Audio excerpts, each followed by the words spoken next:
Welcome to Aflame for Christ, homilies to set your heart on fire with love for Jesus Christ. My name is Father Joseph Gill, priest of the Diocese of Bridgeport, Connecticut, and you've joined us on All Saints' Day. One day, St. Francis was walking back to his monastery with Brother Leo on a bitterly cold, rainy day. They were discussing what it meant to be truly joyful.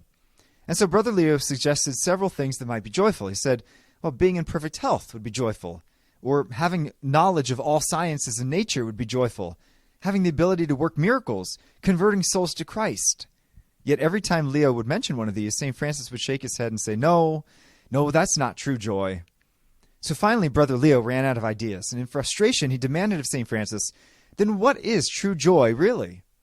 St. Francis replied, when we have arrived at our monastery, cold and shivering, exhausted and starving, and the doorkeeper looks at us and says, you two are not really among our brothers, and he leaves us outside and begins to insult and abuse us. If we can accept all that as the will of God for us at that moment, that is pure joy.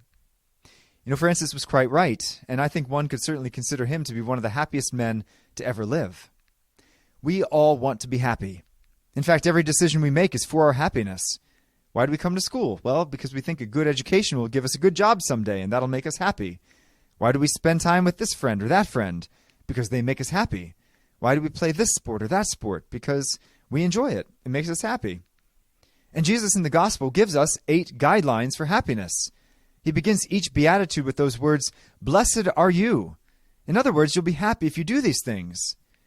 But wait a second. Notice what comes afterwards. Blessed are you who are poor in spirit. Wait, I thought the rich were happy. Nope. If you want true happiness, embrace this poverty of spirit that prefers nothing to Christ. Blessed are you who are meek. Oh, wait, the world tells me that I need to become famous and popular and have lots of Instagram likes to be happy. Nope. If you want true happiness, choose the route of humility, being forgotten by the world and remembered in the heart of Christ. Blessed are you who are pure. Oh, wait, the world tells me that the happiness is having as much pleasure as I want. Nope. If you want true happiness, we deny our flesh, and so that our spirit may thrive. Blessed are you when you're persecuted. Wait, the world tells me that I have to be successful and have a good reputation. Nope. If you want true happiness, pursue God alone and don't worry about what other people think or do. So the Beatitudes are a paradox.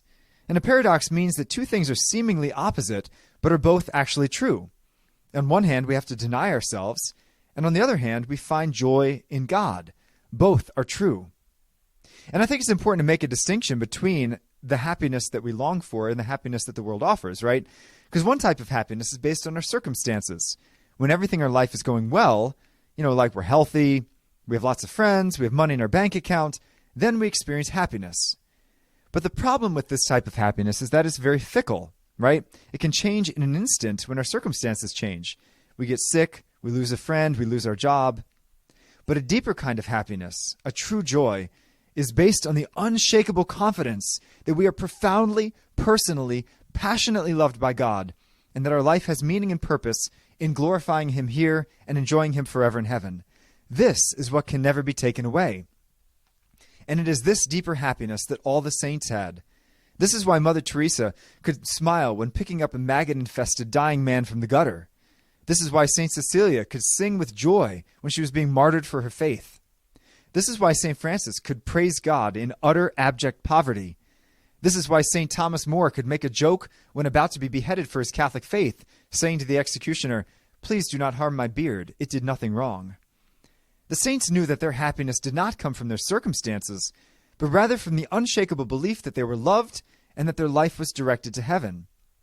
Paradoxically, their circumstances were complete opposites of what the world considers happiness. They were often poor. They suffered a great deal. They were disciplined in their desires.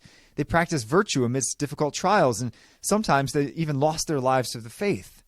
And yet they are the happiest people I know, and I want that kind of deep, unshakable joy. As Blessed Carlo Acutis said, sadness is looking at oneself. Happiness is looking at God.